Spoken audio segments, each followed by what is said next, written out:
bagi gue kerja itu ada dua gitu loh.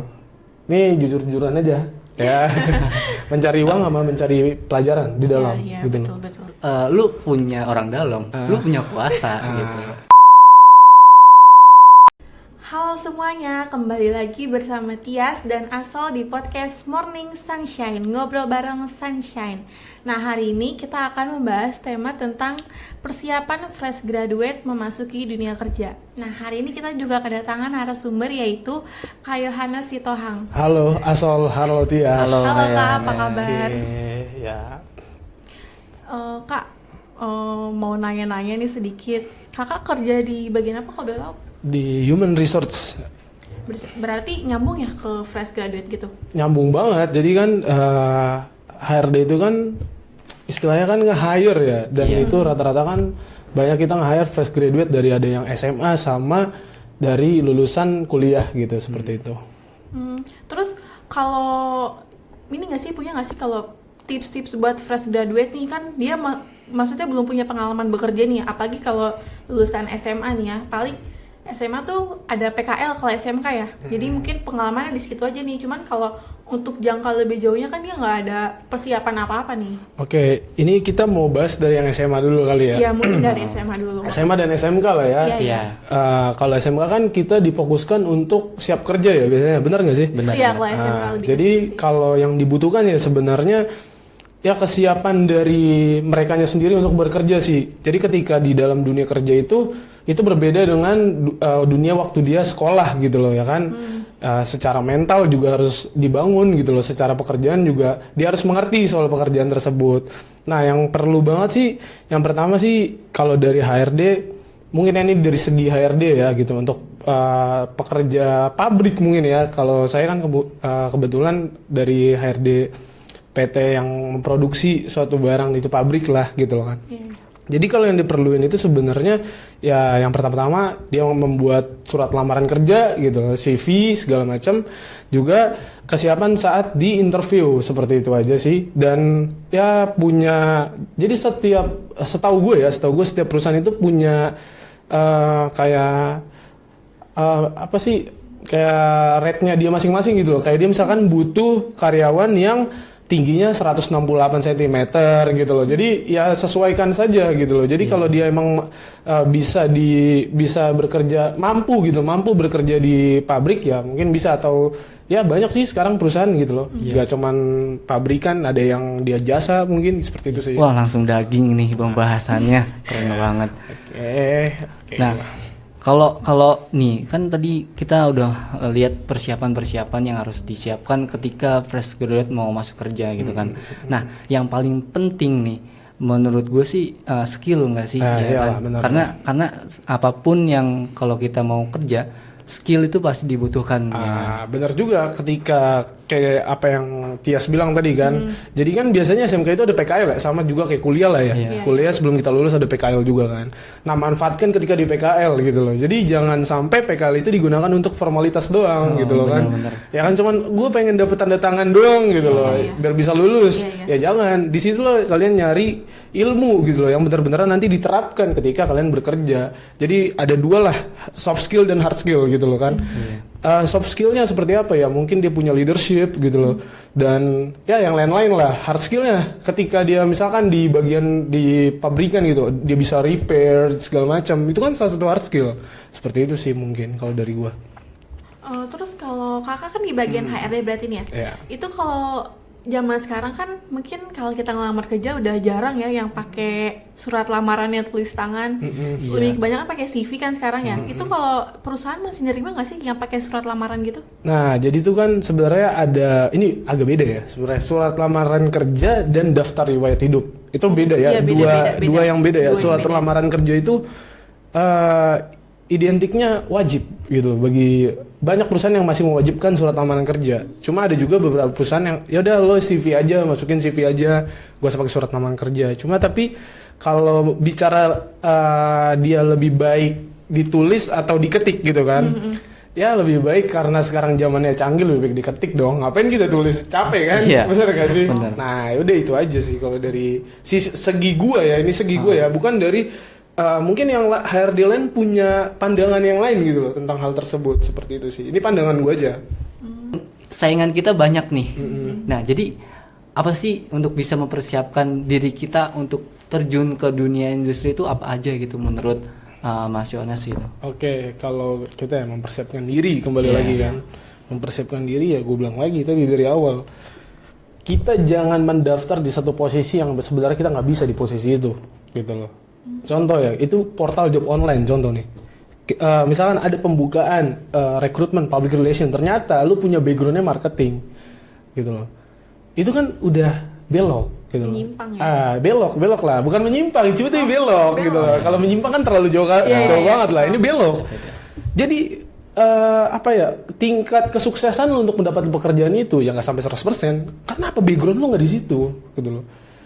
Itu jadi HR itu juga melihat. Kita melihat juga, jadi dia punya pengalaman, contoh ya, Asol gitu loh, seorang QC ya kan, seorang QC mau mendaftar sebagai HR gitu loh. Ada pendaftar Tias namanya gitu loh. Tias mendaftar sebagai HR karena dia backgroundnya manajemen, contoh ya kan. Ya HR bakal lihat mana, lihat Tias dong. Yang pertama, ketika Tias tidak memenuhi ya lihat yang lain kan gitu. Jadi yang utama ketika mendaftar adalah ya kita sesuai dengan apa yang kita daftar gitu loh. Keahlian kita ada di sana. Kita juga lulusan sana. Itu yang jadi pokoknya. Tapi nggak menutup kemungkinan bisa juga gitu loh. Kalian bisa kerja di beda jurusan kalian waktu kuliah kayak gitu sih. Iya. Dan kebanyakan nih orang yang baru lulus kuliah itu kadang suka belok gitu. Jadi yang tadinya jurusan ilmu komunikasi itu malah masuknya ke engineering gitu kan. Nah, itu balik lagi ke diri kita sendiri gitu. Ya, kalau gitu. Kalau soal pekerjaan ada indikator juga lah, rezeki gitu loh. Gue percaya soal rezeki gitu loh kan. Kita ada yang ngatur gitu loh rezeki kita. Cuma rezeki tidak dibarengi dengan usaha sama aja bohong, ya kan? Ya kan, dia berdoa dan berusaha, benar gak sih? Ya kan. Nah, jadi kalau misalkan dia menyimpang atau seperti apa, bukan menyimpang sih sebenarnya ya bahasanya, lebih ke ya udah gue keterimanya di situ, gue jalanin dulu hal seperti itu. Tapi ya gue punya tujuan sebenarnya gitu loh. Gue pengen di posisi yang ini, bukan gue pengen di contoh ya ini gue pengen di PR. Tapi gue dapetnya HR dulu nggak apa-apa, proses. Di HR itu gue belajar gitu loh. Gue punya satu filosofi dalam hidup gue. Kan ada namanya peribahasa ya, banyak jalan menuju Roma gitu loh. Ini buat penutup juga lah ya. Banyak jalan menuju Roma gitu loh. Cuma ketika lu menuju Roma, lu lewatin kota-kota besar lain ya kan. Mungkin lu lewat kota Jakarta, lewat kota USA gitu, New York gitu loh kan. Lu jangan lupain kota-kota itu juga indah gitu loh. Lu bisa dapet hal yang lain di situ gitu loh. Jadi tujuan lu tuh, lu jangan pernah lu tuh nggak ngeliat ke belakang gitu. Lu jangan lihat ke depan doang, lu lihat ke samping kiri kanan lu. Jadi siapa tahu itu yang nggak lu tuju, itulah jawaban dari diri lu sendiri. Bener, cakep bener. Itu jadi ya kita nggak perlu kayak kita berpikir oh gue harus dapat itu, stres. Lu kalau nggak dapat stres, percaya sama gue. Kalau lu nggak dapat sampai ke situ lu stres, tapi lu manfaatin nih di kiri kanan lu, belakang lu. Siapa tahu itu tujuan lu. Karena udah diatur Tuhan lah seperti itu, gitu loh. Itu aja sih kalau dari gua. Lu punya orang dalam, lu punya kuasa gitu. Ibarat kata nih ya. Lu lawan orang dalam, lu punya orang dalam gitu kan. Nah, kuat-kuatan di situ.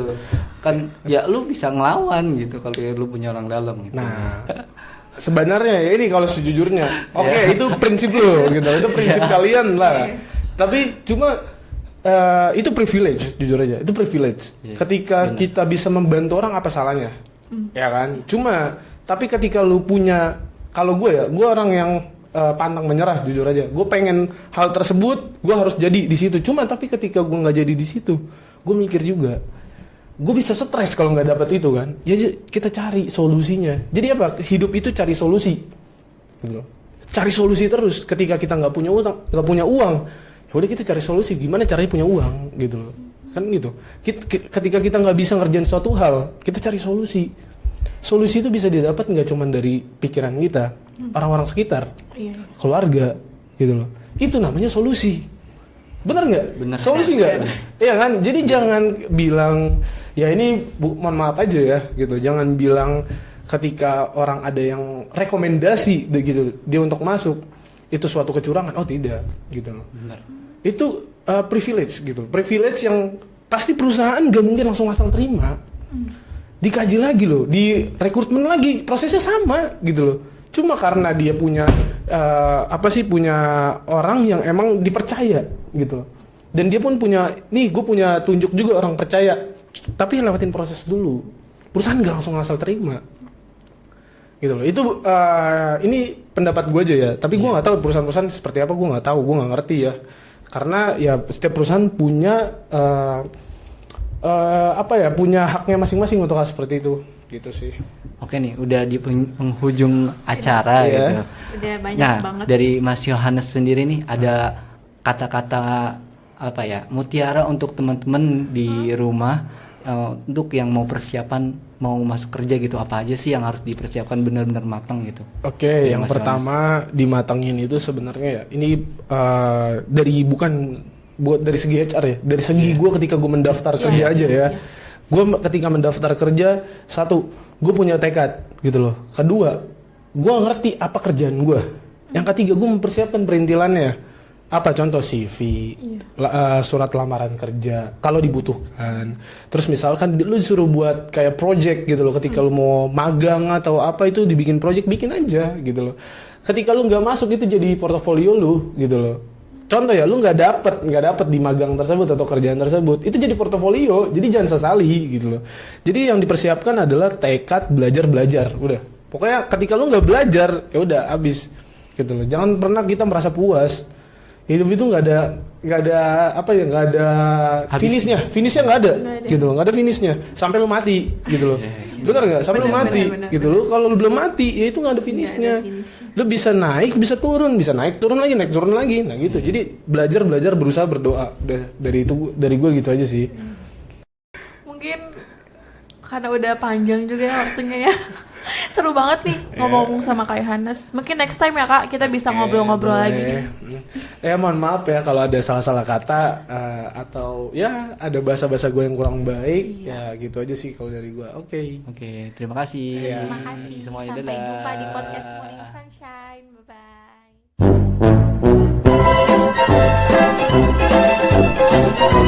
bye.